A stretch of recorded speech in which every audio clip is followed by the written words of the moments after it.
Olá, sejam bem-vindas e bem-vindos ao Observatório de Falácias, um programa do grupo Investigação Filosófica. Antes de mais nada, vamos nos apresentar. Meu nome é Maíra Costa, eu sou doutoranda no programa de pós-graduação em Filosofia da UFMG. Vou passar a palavra agora para o Luiz.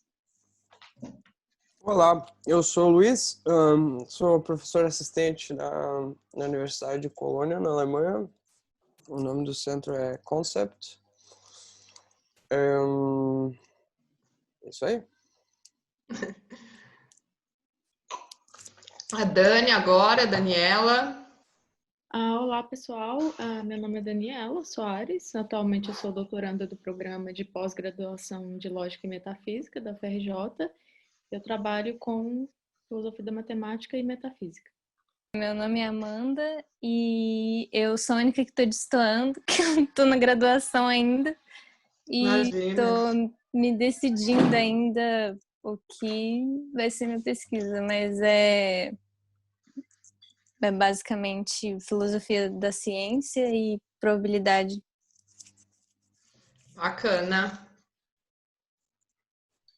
Então, gente, antes de mais nada, vou falar sobre o que é o programa, né? Esse encontro, onde a gente vai avaliar, analisar alguns argumentos que nós consideramos falaciosos, certo? E o que é uma falácia? Eu vou falar aqui um pouquinho, vou passar a palavra para os meus colegas falarem também. E para vocês saberem sobre o que a gente está dizendo, porque muitas vezes o termo falácia é usado de qualquer modo, né? Então, uma falácia, de acordo com a minha definição, o que eu estou chamando de falácia, vai ser um argumento inadequado ou um argumento ruim que pode parecer bom ou pode parecer um argumento adequado. Em termos mais formais da lógica, apesar de uma falácia poder ser informal também, mas em termos mais técnicos, vamos dizer, da lógica, um argumento falacioso vai ser um argumento que parece ser cogente, mas não é. Então, para saber o que é uma falácia, você precisa saber o que é um argumento cogente. Um argumento cogente vai ser um argumento sólido com premissas mais plausíveis que a conclusão, certo? Porque você pode ter, por exemplo, um argumento circular, um argumento que as premissas não são mais plausíveis que a conclusão, são menos plausíveis. E então, o que é um argumento sólido? Um argumento sólido vai ser um argumento válido e com premissas verdadeiras, ou com premissas fatuais, se a gente não quiser usar o termo verdadeiro, né? E o que vai ser, então, uma falácia pode ser uma falácia que parece ter premissas mais plausíveis que a conclusão, mas não tem, ou parece ter premissas verdadeiras ou fatuais, mas não tem. E também um argumento sólido, ele além de ter premissas verdadeiras, ele também é válido, certo? E o que é um argumento válido? Um argumento onde é impossível ou improvável que as premissas sejam verdadeiras ou fatuais e a conclusão falsa, tá? Então, também pode ter esse tipo de falácia, uma falácia que parece válida, mas não é. Então, basicamente, essa é a minha definição. Uma falácia, ela pode tanto envolver uma falta de ética, um engodo, alguém, uma trapaça, algum tipo de coisa desse tipo, mas também pode ser só um erro, uma falha de raciocínio, algo que não envolve uma ação de engano. Mas a falácia, nesse sentido, você saber o que é uma falácia, ela é muito útil, muito importante, né? Para você não ser enganado muitas vezes. Muitas vezes a falácia pode ser usada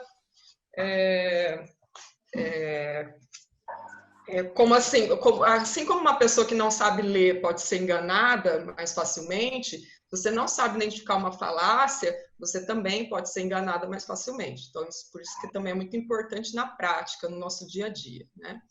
Então, Agora eu vou passar a palavra para os outros também, se eles tiverem alguma coisa para falar, alguma crítica, porque também é bem complicado a gente tentar definir alguma coisa assim, né? Tão ampla. Passar a palavra para o Luiz, seguindo a ordem. Tá, eu queria acrescentar que na internet a gente vai muitas vezes, né, e procura classificações de falácias ou materiais falando sobre falácias. E geralmente tem uma categoria, um sistema de categorias de falácias, né? Falácias dedutivas, falácias explanatórias, etc, etc. Né? E às vezes um argumento que é classificado como uma falácia sobre um critério, por exemplo, como o critério de validade, ele é um argumento bom que não é válido, não é dedutivamente válido, mas ele sequer a pessoa que construiu o argumento sequer intencionou avançar aquele argumento como sendo um argumento dedutivo, né? Então, por exemplo, só para dar um exemplo, tem uma falácia bastante discutida, que é da afirmação do consequente, né? Então, quando a gente estuda lógica, a gente aprende que se você tem um condicional, se P então Q, e a outra premissa é que é inválido deduzir P, né? Porque o fato de que o condicional é verdadeiro e o consequente do condicional é verdadeiro também é compatível com o fato de que o antecedente do condicional é falso, né? Então aí tem vários exemplos. Por exemplo, se eu sei se o Toby é um cão, então o Toby é um mamífero, eu aprendo que Toby é um mamífero, é óbvio que não é um bom argumento deduzir que o Toby é um cão. Ele podia ser um gatinho, podia ser qualquer outro mamífero. Mas em alguns casos, por exemplo, quando eu raciocino assim, eu sei que quando chove a calçada fica molhada, e daí eu vejo que a calçada está molhada e eu concluo que choveu, né? Formalmente, eu estou instanciando essa falácia argumentativa da afirmação do consequente, parece, né? Essa é a primeira impressão. Mas, na verdade, é um bom argumento abdutivo, né? Ele não é um argumento válido. É possível que as premissas sejam verdadeiras, é conclusão falsa, para usar a definição que a Mayra apresentou. E, no entanto, continua sendo um argumento bom. Então, eu acho que o ponto do comentário é um ponto de cautela, né? Que, às vezes, nas discussões, a gente rejeita a conclusão de um argumento ou entra em desacordo com uma pessoa que argumentou porque ela cometeu uma falácia, quando na verdade a intenção do interlocutor, a intenção original não era avançar um argumento dedutivo. Ah, sim, com certeza. A gente teria que separar a validade indutiva e a validade dedutiva, bem como as falácias formais e as falácias informais. Então, é bem importante falar isso mesmo. Obrigada. E, Dani, você tem mais alguma coisa também para considerar? Não. Não? Então, tá bom. Amanda? Não, também. E aqui, gente, isso que o Luiz falou também, vocês estão, às vezes, pensam assim, nossa, eu vou ter que ficar vendo todos os tipos de falácia, muita coisa. A gente vai sempre explicar. Então, não precisam se preocupar em saber, eu sei todos os tipos, até porque tem falácias que estão sendo criadas hoje em dia, que a gente ainda nem nomeou, né? Então, conforme a gente vai apresentando aqui, essas falácias, a gente vai falando e acaba que a gente vai ensinando e falando sobre esses tipos de falácia, como também não confundir, porque muitas vezes também a gente, como o Luiz explicou, você pode ter, às vezes, um caso que é falacioso, usar um ad hominem, por exemplo, ou atacar a pessoa, alguma coisa assim, mas uma circunstância específica pode não ser. Então, é bem importante a gente não focar mesmo nisso ou achar que falácia é só um tipo de falácia e por aí vai. Então, gente, eu vou começar para a gente já fazer isso.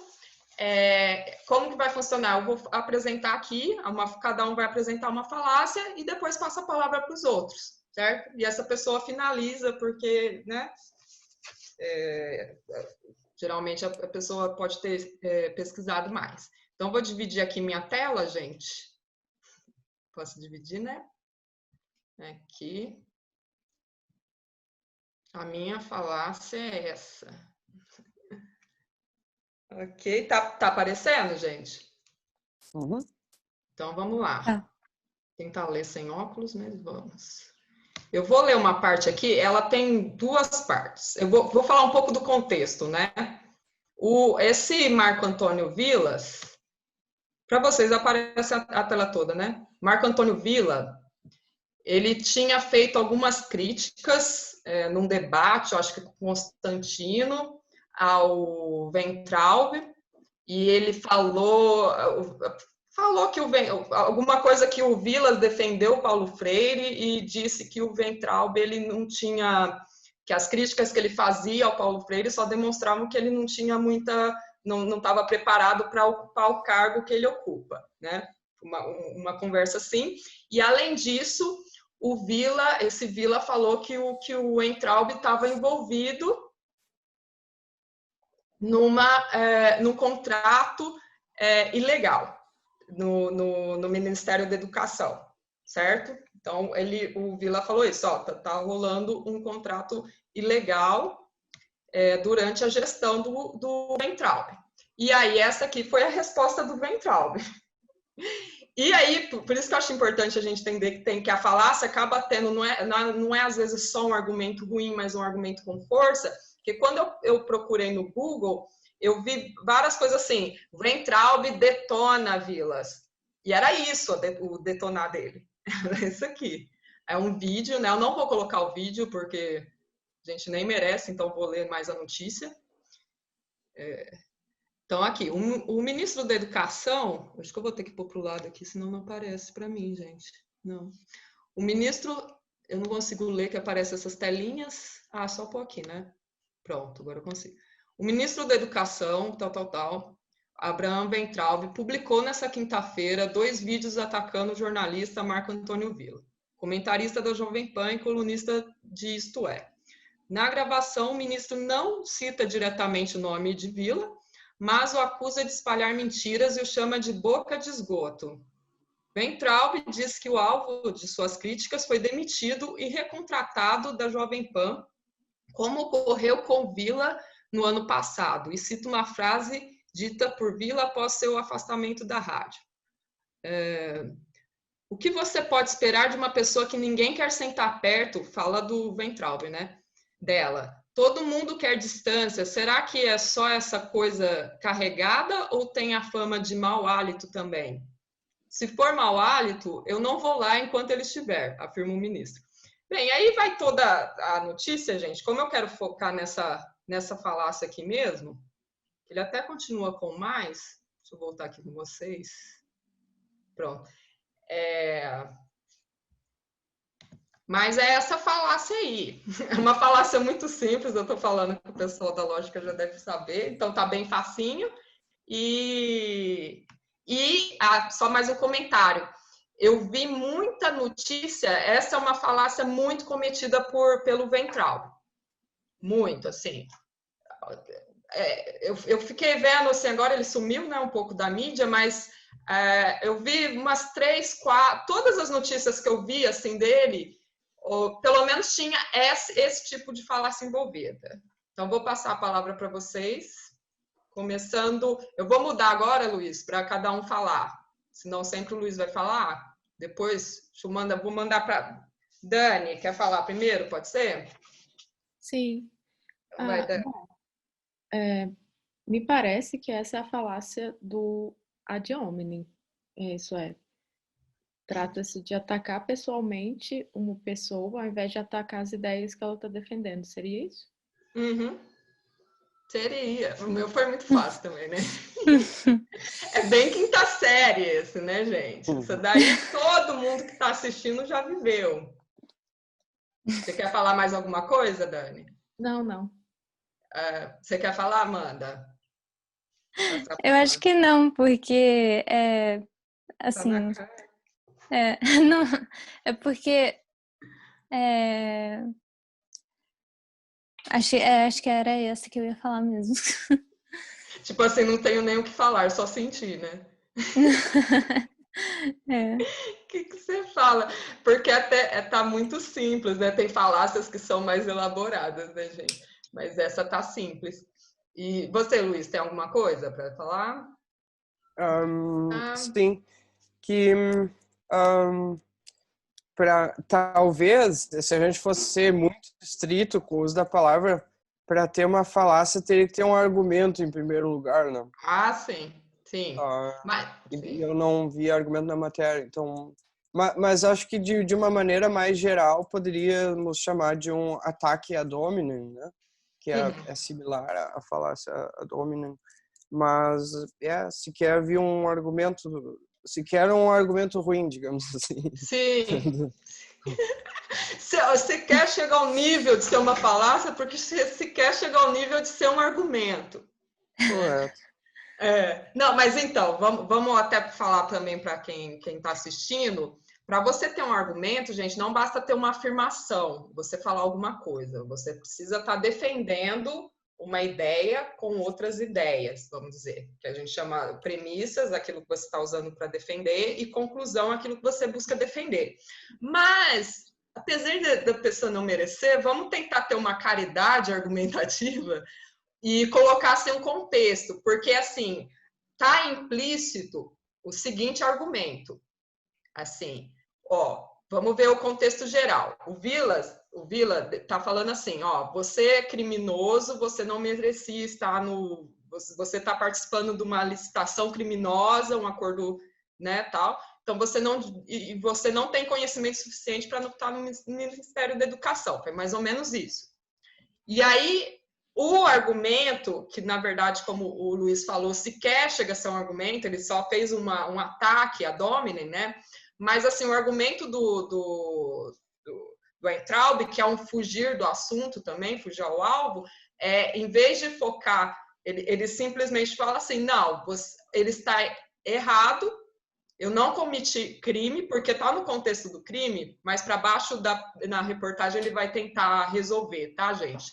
Ele tenta falar assim, mas não era a minha gestão, que aí até envolve outra falácia, mas eu não vou colocar aqui. Então tá nesse contexto, tá, Luiz? Por isso que a gente... Então ele tá meio que a conclusão dele seria assim, então tudo que o Vila falou é falso. Ele então, usando o princípio de caridade, assim, sendo bem caridoso, a gente fala que ele está usando como um argumento nesse contexto. E foi usado nesse contexto assim. Então, assim, é falso que eu estou envolvida nisso, é falso que eu sou um péssimo ministro da Educação, que eu não tenho estudo para isso, porque o cara tem mau hálito. Então, é uma caridade. Mas, bem lembrado do Luiz, se a gente for analisar assim, olhar o que apareceu, o que está sendo mostrado ali, sequer tem um argumento. É bem baixo mesmo. Mas é isso aí, gente. E como vocês vão ver, tem vários tipos de falácia, das mais quinta série até algumas falácias bem elaboradas, que a gente, como vamos dizer assim, todo mundo pode cometer, né? Mas esse tipo é uma falácia bem clara, que é a ad hominem. Eu só queria fazer assim, apontar duas coisas só na distinção, é que ele usa dois tipos de ad hominem também. O ad hominem, né? Sei lá. Ele usa um ofensivo, que é o cara tem mau hálito. Pá. Você é feio. Você quer bom. Tipo, um ofensivo bem besta. E ele usa depois um circunstancial. Que ele começa assim, mas o Vila, ele estava empregado quando ele estava na Jovem Pan. Deixa eu colocar aqui de novo, que tem uma parte aqui de baixo, que ele está falando isso, que aí também já é bom que ele está vendo. A gente aprendeu alguma coisa com esse ministro da Educação, só para a gente ensinar alguma coisa. Que aqui, ele fala, chama ele de barraqueiro, mas tem uma parte aqui que ele fala da situação da demissão aqui dele, ó. Durante o primeiro vídeo postado nas redes sociais, ele chama ele de barraqueiro e questiona qual seria o motivo por trás da recontratação do jornalista, uma vez que ele havia afirmado que sua demissão no ano passado tinha um lado político. Então, ele já mandou aquele circunstancial também.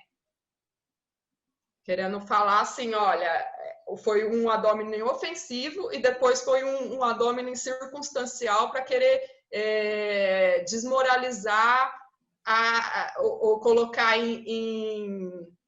como fala, em julgamento a intenção do Vila a criticar, que também não tem relevância nenhuma para o caso, para o argumento, né?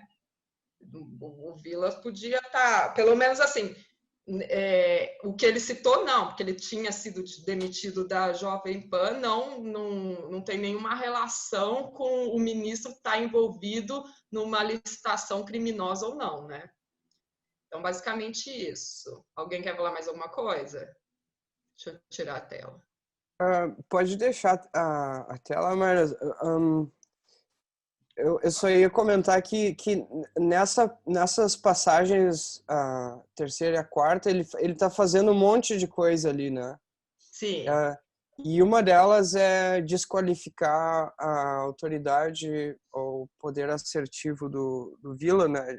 Tentando descreditar as asserções que o Vila faz, porque ao mencionar esse incidente da rádio, ele está implicitamente falando que o que o Vila diz que vai fazer não faz, né? Ou ele disse que ia sair da rádio, mas no fim das contas ele voltou. Então ele está colocando um monte de elementos, inclusive a afirmação sobre mau hálito, que faz o leitor associar aquela pessoa com coisas negativas, tais como insinceridade ou má higiene pessoal, né?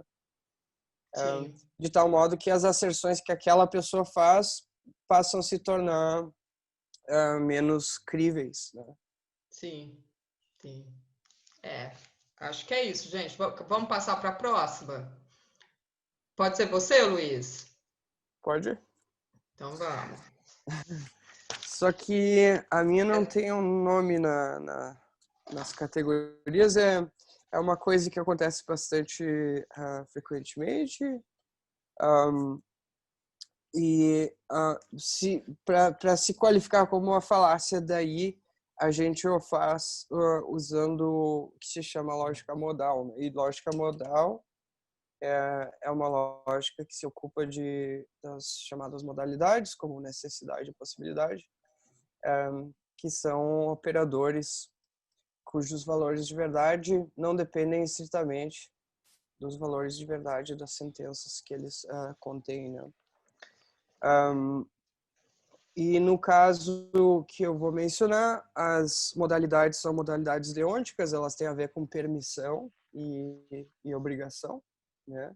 A gente pode pensar em permissão e obrigação moral, permissão e obrigação relativo à lei, ou permissão em relação relativo a qualquer código de regras, né? Então, quando eu digo é permitido que você faça X, o que eu quero dizer é que as regras não o proíbem de fazer X, sejam as regras morais, ou as leis federais, ou qualquer sistema de leis. E quando eu digo é obrigatório que você faça X, eu digo não é permitido que você não faça X.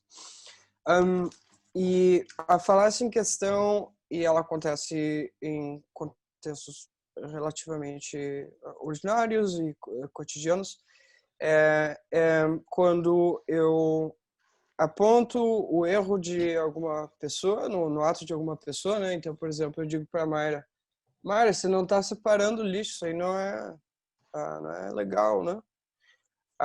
E daí a Mayra fala assim, pô, Luiz, mas todo mundo faz isso. Olha aí, meus vizinhos fazem isso, minha mãe fazia isso também. E portanto, fica implícita a conclusão, né? E fica implícita a conclusão de que ela está permitida, afinal de contas, a fazer isso, porque todos os fazem a mesma coisa, né? E daí a falácia seria, tem duas maneiras de enxergar essa falácia. Uma é de que descrições a gente não infere permissões ou obrigações, né? Então, somente do fato de que as pessoas fazem isso e aquilo, não se segue que isso seja permitido, assim como não se segue que seja obrigatório. Então, de asserções puramente descritivas, a gente não consegue inferir asserções normativas.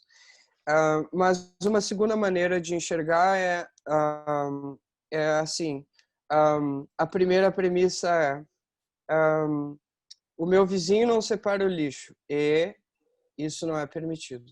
Portanto, o meu vizinho está fazendo algo que não é permitido.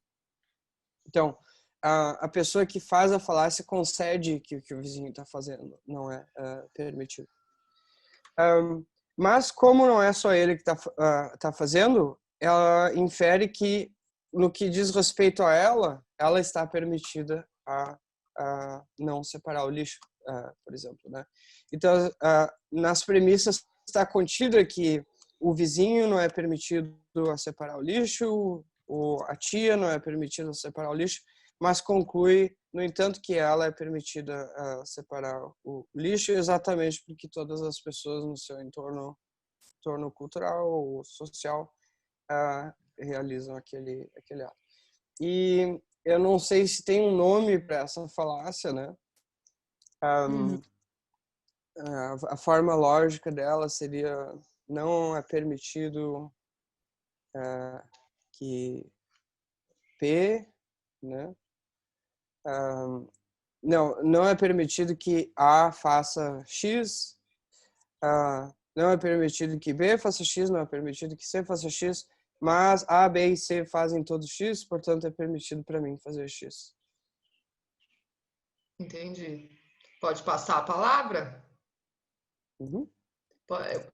Eu só queria comentar que eu também, se tem um nome, eu não sei, apesar dela ser muito comum. Ela, pelo que eu entendi, ela também não chega a ser um ad populum em geral, né? Que é o apelo ao povo, ou que a maioria pensa, mas talvez um tipo bem específico dele, né? Né? Baseado, mas eu entendo assim que essa falácia que você está mostrando, o principal dela seria essa forma que você descreveu aí. A partir de uma... essa não seria a falácia naturalista, não, gente? Desculpa que eu tô... A primeira versão, sim. Não é? A primeira versão, Agora sim, porque ela só parte de premissas descritivas para uma conclusão normativa, né? Isso, a falácia naturalista seria isso. Eu acho que sim. Seria uma, então, então eu acho que seria isso, uma naturalista misturada com ad populum. Vamos criar, né? Mas eu diria isso sobre essa falácia. As meninas querem falar mais alguma coisa? Dani? Eu queria perguntar se qualquer argumento que tem essa estrutura de ter premissas puramente descritivas e uma conclusão normativa, se realmente qualquer argumento com essa estrutura é falacioso. Certo. Eu estava pensando nisso quando eu descrevi a forma do argumento, né? Eu penso que se as premissas descreverem quais são as leis, por exemplo, né? É uma lei que o sujeito que tem um imóvel paga imposto. A Daniela tem um imóvel, portanto ela precisa pagar imposto, ela deve pagar imposto. Mas nesse caso a primeira premissa tem um operador modal que ele tem um escopo mais amplo, né? A descrição de uma lei, na verdade, seria um condicional sobre o escopo de um operador deôntico, né? Então é obrigatório que se você faça isso, você faça aquela outra coisa. Então só para te dizer que eu não consegui pensar um bom exemplo de puramente descritivas as premissas, mas eu não descarto essa possibilidade, né? Eu pensei no exemplo bastante simples que seria, mas eu realmente não sei se seria um bom argumento. Seria, animais sentem dor, logo é moralmente incorreto torturar animais. Uhum.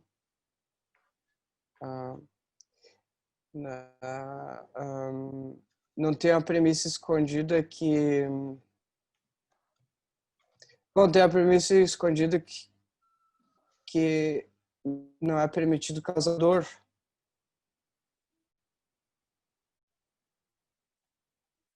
E também a premissa de que se eu torturo eu causo dor. Sim, obviamente. Teria essa premissa de que se você tortura um animal, ele sente dor. Uhum. E daí parece que não é permitido causar dor é fruto de nenhum argumento, é uma coisa básica que a gente... Isso não parece para vocês que tipo, não seria o resultado de um raciocínio. Mas eu vou pensar mais se pode ter exemplos de bons argumentos.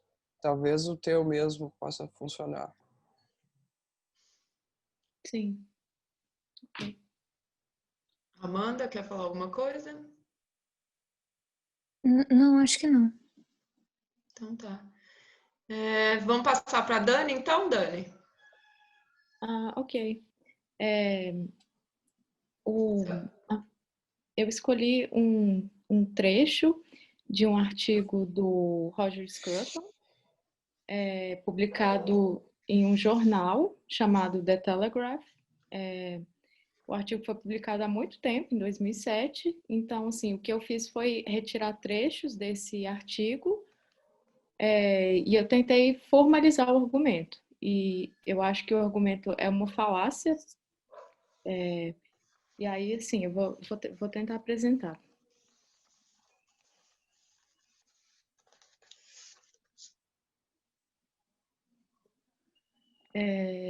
Eu estou tentando compartilhar minha tela, tá?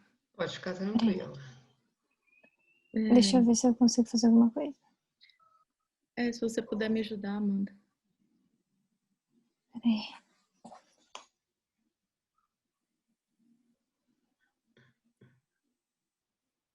Você conseguiu? Deixa eu ver se eu consigo agora.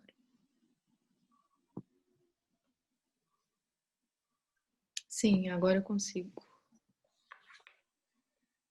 Vocês veem? Conseguem ver a minha tela? Perfeitamente. Ok. Então, nesse artigo, o Roger Scruton, como todo mundo deve saber, ele é defensor de ideias extremamente conservadoras. Nesse artigo, especificamente, ele defende a ideia de que não deve ser legalmente permitido que casais homossexuais adotem crianças. E nesse trecho especificamente, ele expressa um argumento. Então, assim, vou ler o trecho. A tradução foi uma tradução livre minha que eu fiz, e depois eu vou mostrar como é que eu penso que o argumento pode ser formulado.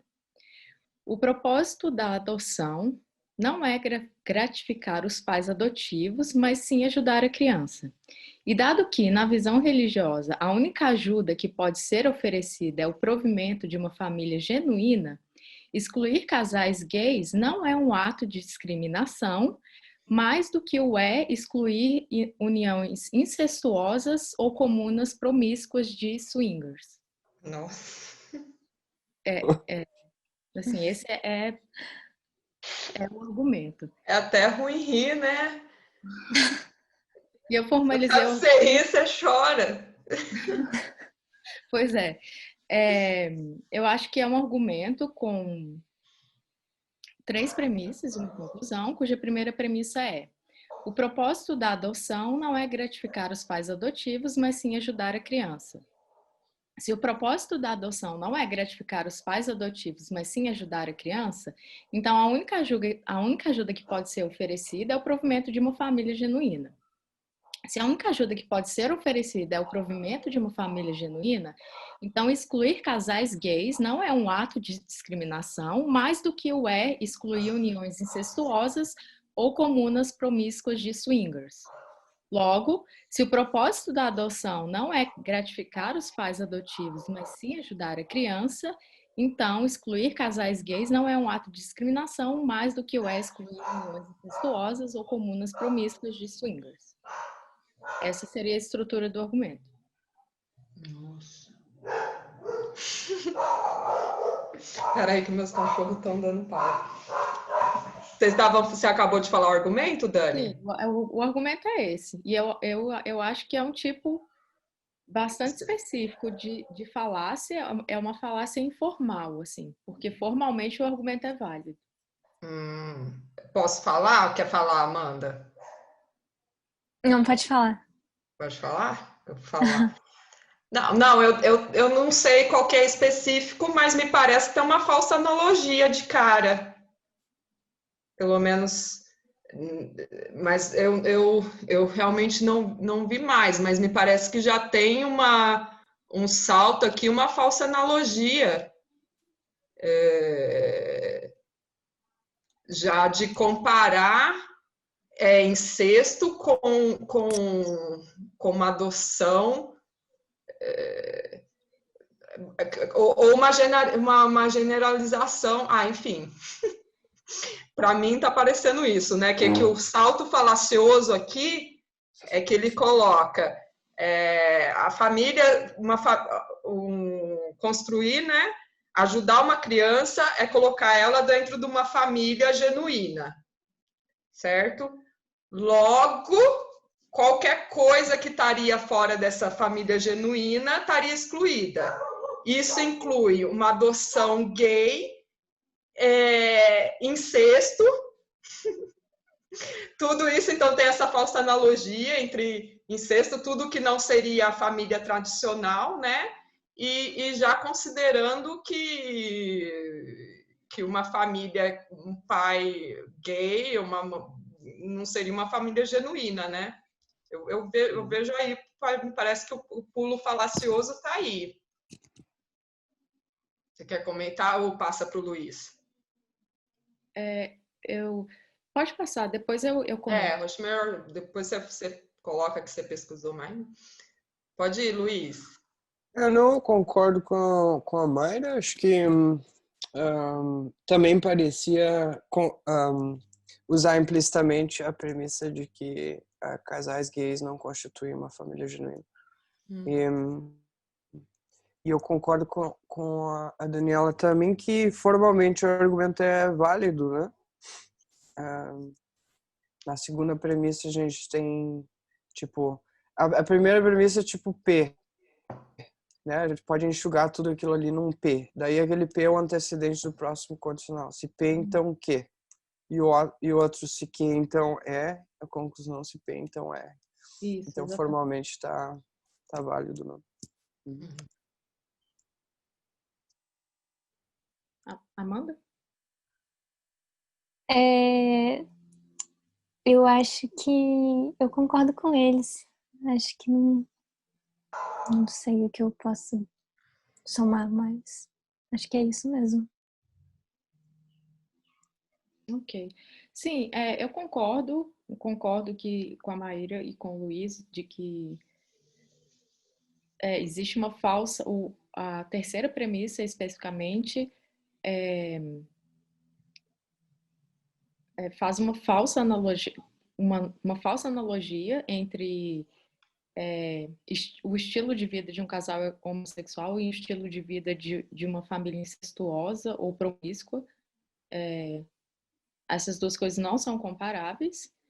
Então, sim, a pessoa poderia fazer essa acusação de que a terceira premissa se baseia numa falsa analogia. Mas o que eu pensei especificamente é que seria uma falácia da derrapagem. porque, assim, a primeira premissa é extremamente plausível. Sim, o propósito da adoção não é gratificar os pais, mas sim ajudar a criança. E essa premissa é verdadeira, eu acho que ninguém negaria essa premissa.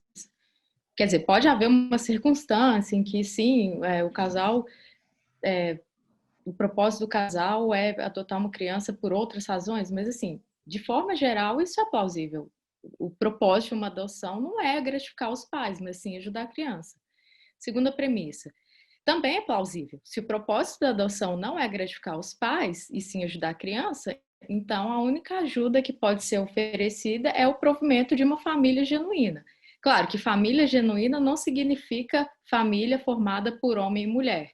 Ele só usou o termo família genuína, ele não especificou que tem de ser uma família formada por homem e mulher. Ele só usou o termo família genuína. Então, qualquer pessoa poderia concordar com essa premissa também.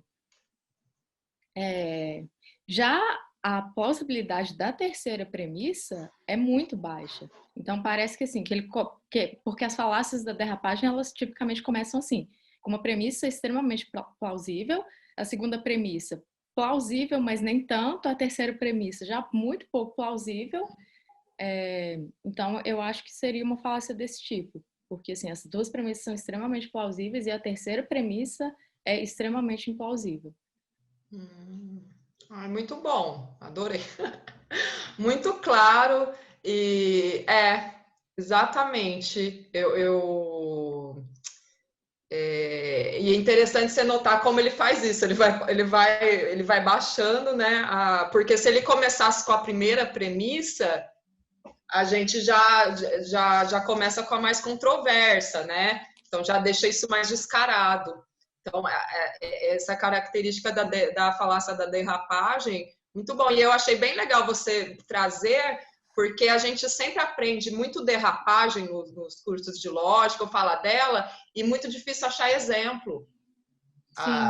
Eu nunca vi um exemplo, você vê uns exemplos construídos, assim, Johnson falou para... que Johnson. Então, bem legal que você trouxe essa falácia. E eu só queria colocar uma coisa na segunda, que você também foi bem caridosa, né? Com o argumento dele aqui, né? com a apresentação canônica do argumento, porque também na segunda premissa, ou quando você mostrou o argumento, ele fala um negócio de religião, né? Sim, voltando aqui na citação dele.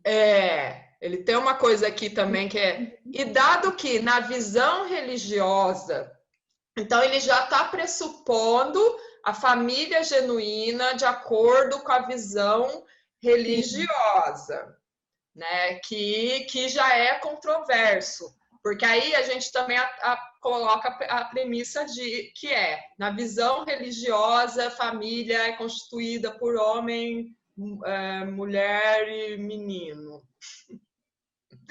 Então, a visão religiosa é a visão correta. Logo, né? Então, assim, eu acho que tinha isso também, mas é legal também mostrar que quando você tirou isso e canonizou, vamos dizer, foi até uma forma de você ser caridosa com o argumento dele, né?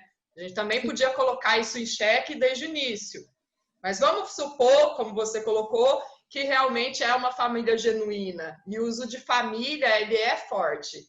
Mesmo para um ateu, isso funcionaria, né? Se você não dividisse a visão religiosa, o argumento, como você apresentou na forma canônica, se puder passar para ele já está... você já tornou ele mais plausível até para um ateu, né? Que aí eu acho que é legal e interessante a gente fazer uma avaliação argumentativa. E daí deu para ver direitinho como que acontece, como pode ocorrer uma falácia da derrapagem. Muito bacana. Alguém quer falar mais alguma coisa, Luiz? Eu só ia fazer o comentário que a Daniela falou da derrapagem, que a primeira premissa é extremamente plausível, a segunda nem tanto, a terceira nem sequer é plausível, né? E eu só pensei que na segunda o meio plausível ou não tanto plausível ou possivelmente implausível seria porque exatamente por causa da ambiguidade, né, da família genuína, do termo família genuína, porque como você falou, né, se a gente interpretar a família genuína de uma maneira mais ampla, qualquer estrutura familiar que provenha necessidades dos membros da família, alguma coisa assim. E daí essa premissa vai ser plausível, mas assim que a gente começar a comprar a definição que está implícita já no texto do Scruton ali, a premissa 2, ali a gente já vai começar a discordar do argumento. Né? Sim, eu concordo com isso. Quer dizer, esse termo família genuína é interpretado de uma maneira tolerante, de uma maneira ampla, a premissa se torna plausível. Mas, assim, interpretado da maneira como ele tem em mente, não. Amanda, que realmente dá para ter a impressão de que é movimentos de bola de neve, né? Que são consequências apressadas, né? Um desencadeamento de consequência de um jeito muito apressado, eu acho. Que é mesmo a falácia da derrapagem. Sim. Eu acho que mesmo considerando o que o Luiz falou, que realmente a segunda já não é plausível, mas você vê que a terceira já é aquela... já chega assim, já é bem plausível, né? A pessoa já olha até, vamos dizer, até um religioso pode ficar um pouco, opa, já foi direto. Então, acho que sim, a segunda é implausível, mas querendo ou não teve essa... Eu não sei se toda derrapagem segue exatamente isso, mas seria mais, como fala, mais esperto, argumentativamente, né? Você começa de uma bem implausível, vai... Sim. Alguém quer falar mais alguma coisa sobre essa? Não? Então, Amanda, sua vez. Não, então, eu vou abrir a reportagem mesmo, mas porque eu pensei em pegar, porque o que o Luiz falou é muito verdade, porque você consegue achar nos jornais um proto-argumento, assim, é um argumento que você não consegue considerar que é argumento porque não está muito bem estruturado e assim, é um pouco complicado você falar que é uma falácia porque você já tem que afirmar que é uma argumentação bem definida, só que é muito difícil achar, principalmente nos jornais de agora, falando de política e dos políticos falando sobre essas coisas. E o que eu tinha pegado, né, são alguns, mas eu acho que o que dá mais para estruturar um argumento é uma matéria na semana passada que o Bolsonaro foi para Bagé, no Rio Grande do Sul, eu acho, e ele falou sobre a cloroquina. Eu vou tentar abrir aqui. Deixa eu ver. É sobre isso, gente, que às vezes a pessoa tem só uma afirmação, mas a gente sabe que tem uma falácia lá envolvida, a gente vamos fazer essa caridade de considerar como um argumento. Vou fazer, sabe? Assim, olha, a pessoa não apresentou mesmo um argumento, foi uma afirmação. E tem muita coisa que tem a premissa implícita, entende? Por mais que na matéria, na reportagem, você sabe que está implícito ali, tem um contexto envolvido. Então, muitas vezes a gente tem que saber isso para falar. Mesmo do Weintraub, você pegar só, ele está só chamando o cara de boca de esgoto. Só que num contexto X, quando estão perguntando ele sobre uma coisa Y. Então, acaba que a gente transforma no argumento. Mas vamos mostrar Peraí, isso também. Aqui. Então, nessa matéria, um pouco mais para baixo, ele fala no segundo parágrafo. É esse mesmo. Olha só, cloroquina não é o que eu apostei. Eu estudei a questão junto com médicos, via como estava sendo feito no mundo, em especial em países da África. E quando você não tem alternativa, não proíba o médico que porventura queira usar aquele tratamento. Aqui eu achei alguns, mas enfim, é melhor. Vocês vão querer falar, comentar, né? Vai só até aí mesmo? Só até aqui. Não, essa tá. Deixa eu ver. Só até aí, olha só. Cloroquina não é o que eu apostei. Eu estudei a questão. Nossa, já posso falar então? Pode. Vocês querem falar antes, gente? Eu posso falar? Pode falar. Tá. Primeiro, uma falsa autoridade, né? Uhum. Que ele estudou. Ele não tem que estudar nada. Então já começou com o eu estudei. Porque ele não é autoridade para ter feito um estudo. Ele está falando como se ele tivesse uma autoridade de um médico ou de algum profissional da saúde aqui, né? Então, assim, já começou no eu estudei a questão junto com médicos, mesmo que é junto com médicos. Ele não é um estudioso, é autoridade para falar, eu estudei, né? Entende? Mesma coisa, sei lá, com alguém que vai falar sobre qualquer outra área, né? Eu estudei a questão junto com biólogos, não sei se para falar sobre algum assunto específico, isso já tem uma falsa autoridade.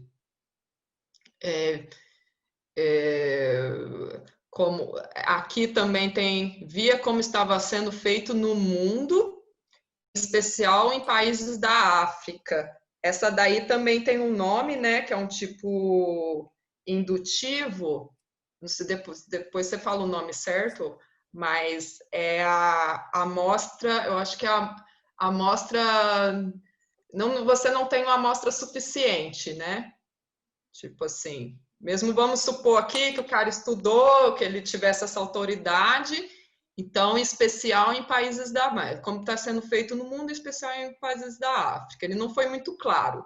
Mas vamos dar uma caridade aqui e supor que talvez ele está falando que viu tudo que está sendo no mundo, que parece também ser falso. Né? E a gente sabe, no caso, que é falso. Se ele tivesse visto as pesquisas, né? Então, assim, ele está aqui, então parece também que ele está trazendo, é tanta coisa, né, gente? Numa frase só, dados falsos, e ele citar esse especial da África aqui, parece ainda que ele está com uma amostra limitada, no caso. Mas ficou vago também, porque ele só coloca quem é especial na África. Então, não sabe porque é todo mundo ou ele viu na África. E quando você não tem alternativa, que aí já tem outra falácia, já vai sair outra, não proíba o médico que, porventura, queira usar aquele tratamento. Isso eu também não saberia dizer o nome dessa falácia, mas já me parece uma falácia aí, né? Tipo assim, se você não tiver alternativa, você usa isso aqui, por mais que não seja comprovado. Então, e ainda mais, e eu acho que é por isso que ele usou África, que eu acho que teve ainda um ad misericórdia aí, um apelo que quis falar assim, como se fosse assim, mas a gente é pobre, quando o pobre não tem alternativa, a gente usa isso aqui. O que vai em contradição com o que ele já tinha falado antes. Que parece que ele está usando assim, eu vi em todo mundo, então isso aqui serve para todo mundo, é bom para todo mundo, mas no caso do pobre, quando não tem alternativa, ele vai recorrer a isso aqui. Por que você vai recorrer a um negócio que não seria o melhor do mundo, que está funcionando?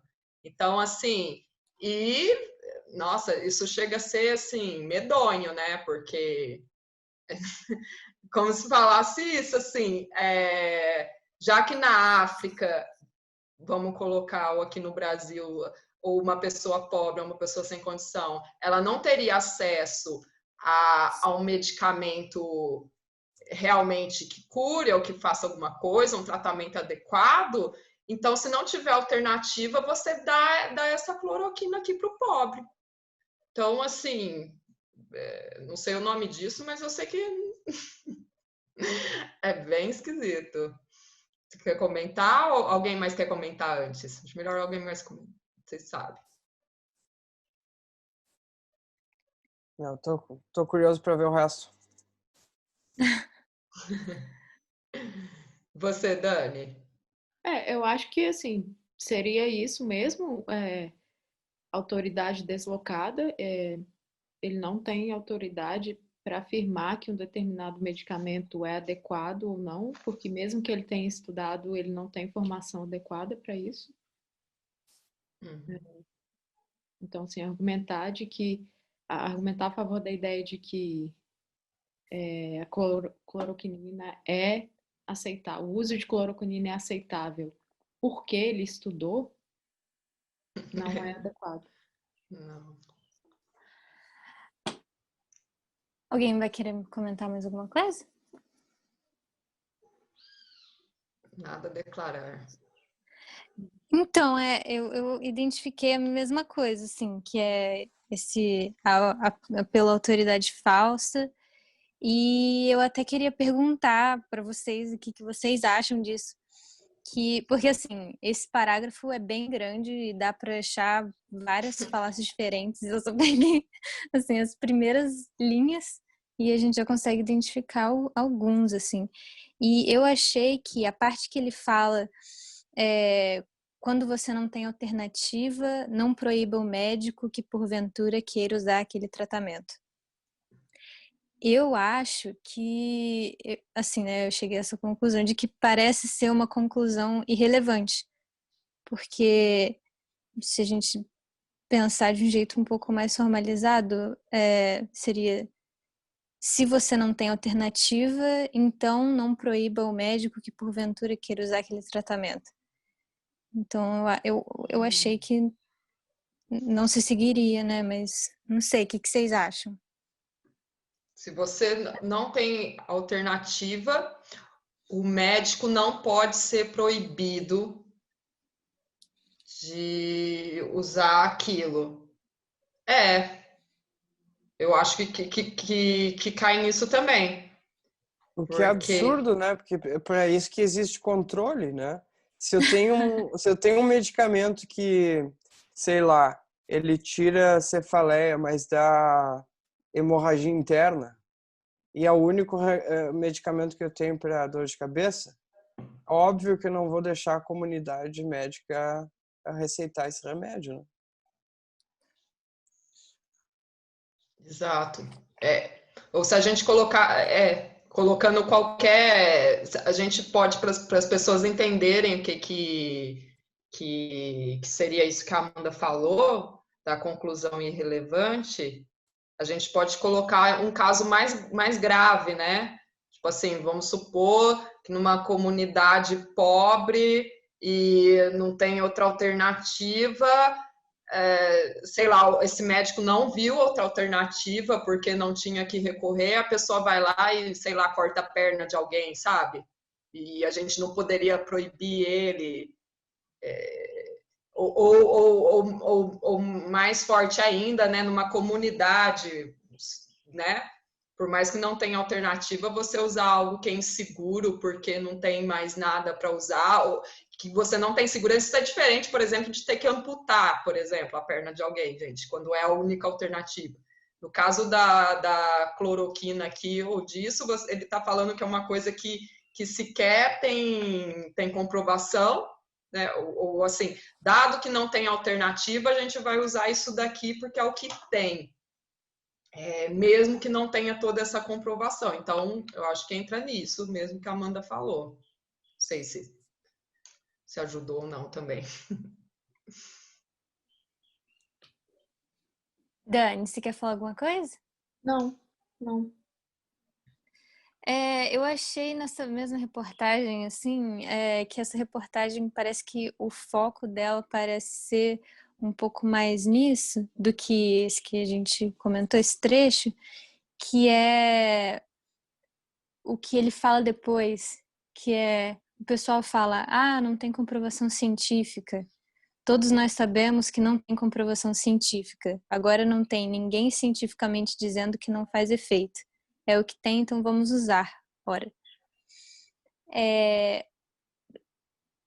Assim, o que vocês acham? Pode falar também? Pode falar Pode. também. Nossa, a gente tá quase igual criança vendo essa falácia do Bolsonaro que vai sair no monte. Tipo assim. Pelo menos nisso é uma riqueza de falácia. Essa daí, eu esqueci o nome, mas ela tem nome também, que é a mesma que você usa, que você vai usar para os duendes, né? Eu acho que essa. Maíra. Ai, saiu e foi num negócio que não era para ir. Fui eu que coloquei mesmo, né? Que você vai concluir, não sei se alguém lembra aqui o nome, mas ela também é bem famosa, que do fato de você não... Alguém fala assim, mas você não pode falar que duendes não existem, é porque essa não está tão clara, mas teve uma que ele falou claramente isso. Então, você não tem nem comprovação que sim, nem que não, né? Então, você podia falar a mesma coisa no caso de duende, né? Então, assim, você não tem prova de que duende existe, mas você também não tem prova de que não existe. E no caso da cloroquina, questão de duende, é pior ainda. Gente, eu queria trocar porque eu quero achar o nome no guia de falácias, que tem um nome. Você lembra o nome, Amanda? É pela ignorância. Isso. É porque ela é bem simples, é o apelo à ignorância. Exatamente essa. E tem outro lugar que ele fala bem claramente isso. Ele fala assim: não tem comprovação que sim e nem que não. Logo, você vai usar algo que pode ter efeito colateral grave, né? Então, eu tô falando assim, o caso de duende, sei lá, se alguém falasse para mim, a pessoa acredita em duende, mas não tá fazendo mal para ninguém, você fala assim, então tá, tchau. Tá bom, né? Tem muita gente que usa isso. Agora, uma pessoa falar isso com medicamento que pode causar danos numa situação dessa é bem mais complicado. Mas aí eu acho que é essa, então, juntando apelo à ignorância.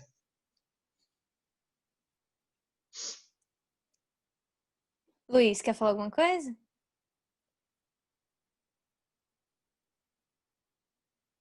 Ops. Talvez. Eu só ia comentar que quando tem duas opções e não tem razão nenhuma para preferir uma a outra, geralmente a gente vai esperar, né, de um agente racional que ele vai fazer um cálculo de utilidade esperada, mais ou menos, né? Porque envolve custos também, né? Por exemplo, iniciar um tratamento com uma droga, ainda uma droga experimental, também vai custar dinheiro, não é? Então, eu vejo um outro problema adicional que a Maria já apontou, que tem duas variáveis, a eficácia da droga e o custo, né? E a viabilidade de utilizar como um tratamento. Então, suponho que no que diz respeito à eficácia, as duas premissas dele ali são verdadeiras. Honestamente, eu não sei nada sobre o assunto. Não tem comprovação de eficácia, não tem comprovação de que não é eficaz. Daí o que se espera de um agente racional é pensar nos custos, né? O que isso vai custar? Eu vou investir não sei quantos milhões num tratamento cuja eficácia eu estou ignorante sobre, né? Se ele está admitindo que não tem comprovação de nenhuma das opções, né? A gente está fazendo um grande investimento muito arriscado, né? Às cegas, porque a gente não sabe se funciona ou não, né? Então, ele também não exibe a capacidade de decisão racional no sentido mais amplo, né? Para além da questão argumentativa, né? Sim. Eu só gostaria de acrescentar, tá dando para me escutar? Uhum. Ah, tá. Que ele foi bem bacana você citar isso, porque o país comprou um monte de cloroquina dos Estados Unidos, né? Então não é à toa que ele está tentando defender a qualquer preço. Houve esse investimento, de fato, irresponsável. E aí ele vai tentar defender a qualquer preço, né? Então, assim, é bem grave mesmo. Bem grave. Só isso que eu queria salientar também.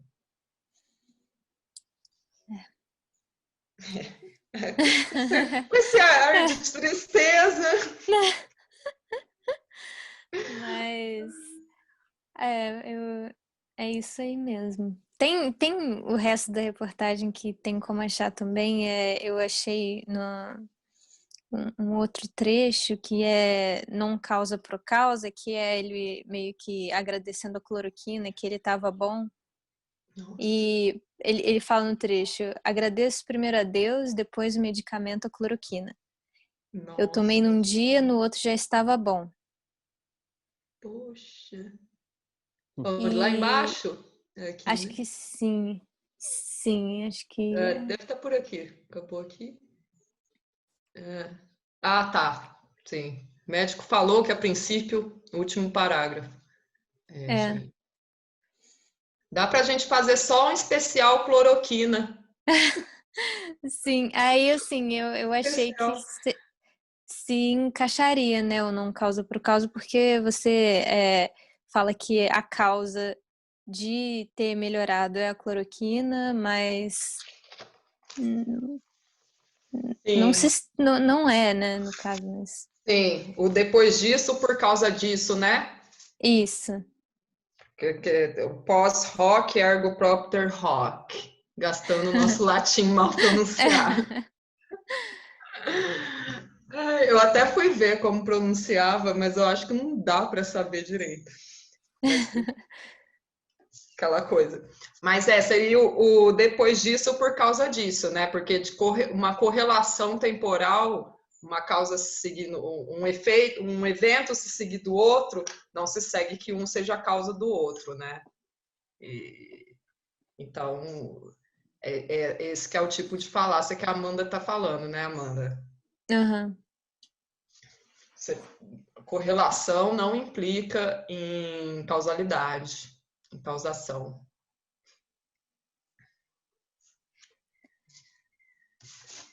Mas eu vou ter que sair, na verdade. Tudo bem. Para você é bem à noite aí também, né? Agora é 9h45.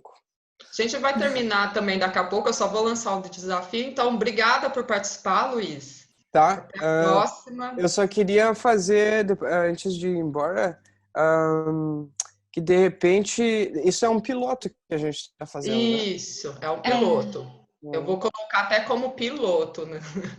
Na descrição. Tá. Legal, mas a gente mantém contato e vê como é que vai o desenvolvimento da coisa, né? Sim. Uhum. Tá. Então tá, eu vou ter que ir. No próximo domingo eu vou deixar mais tempo depois. Sim, a gente vê também uma coisa boa para marcar. Até mais. Obrigada. Beleza. Tchau. Tchau.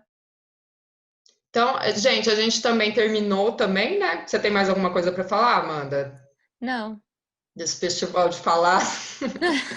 Na verdade, a gente fazia todo daqui. Aqui, como o Luiz falou, nosso piloto, gente. Então, a gente está começando agora, mas eu acho que a ideia é boa. E é uma forma da gente, como eu tinha conversado antes, a gente às vezes vai aprender sobre falácia, os exemplos não são muito claros. Outra coisa, a gente tomar cuidado também para não virar o chato da falácia. Eu vejo muitas vezes a gente dá aula de lógica que começa, então estuda a falácia, estuda saber como é que é ter algum rigor e antes de querer acusar o outro de estar cometendo uma falácia e aquela coisa, é mais para você adquirir essa ferramenta, né? Para você entender melhor a argumentação, etc. Então, não é tanto essa ideia da gente virar o inquisidor da falácia, né? Mas também não ficar quieto. Não ter... ouvir uma falácia, às vezes ter que ficar quieto, não falar nada, né? Etc. Então, assim, acho que isso... E eu nem falei no começo, né? Mas tudo bem que na descrição do vídeo eu vou falar. Vocês querem falar mais alguma coisa, gente, antes de eu lançar o desafio? Não. Que aí gente, eu vou lançar... deixa eu parar de dividir tela, que eu vou ter que olhar que eu não quero mostrar. Então, sempre no nosso programa, gente, esse é o piloto, a gente vai... Nem sempre, né? Não vou prometer, mas a gente vai buscar apresentar um desafio de lógica no final, né? Ou de raciocínio, que aí no próximo programa a gente traz a solução, tá?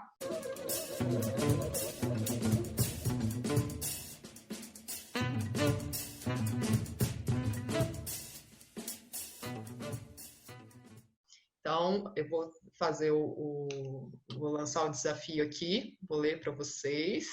E eu vou deixar esse desafio escrito na descrição do vídeo, tá?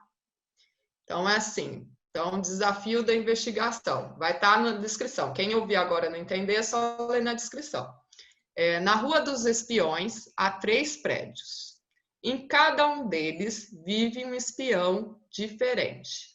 Quando os 3 espiões estão nas janelas de seus respectivos apartamentos, o espião 1 consegue ver o espião 2, mas não o espião 3. Os prédios dos espiões 1 e 3 estão no mesmo lado da rua.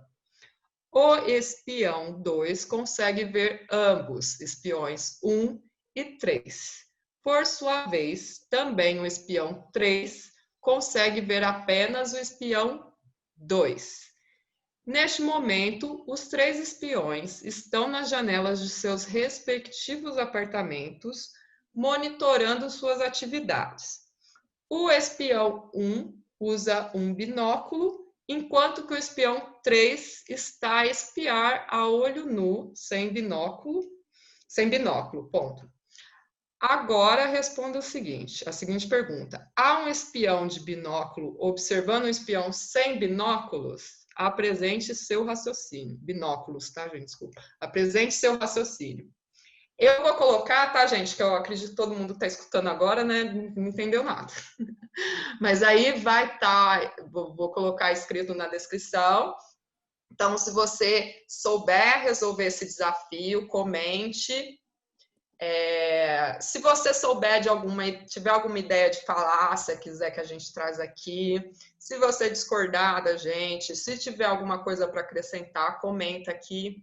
Quem quiser apoiar nosso canal, eu estou fazendo o link no Apoia-se também, acho que já vai estar aqui, se não tiver vai estar, uma hora vai ser feito. Compartilhe, etc. Alguém quer falar mais alguma coisa? Amanda? Não. Então, até mais, gente. Obrigada pela presença de vocês. Obrigada. Até mais. Beijo. Obrigada.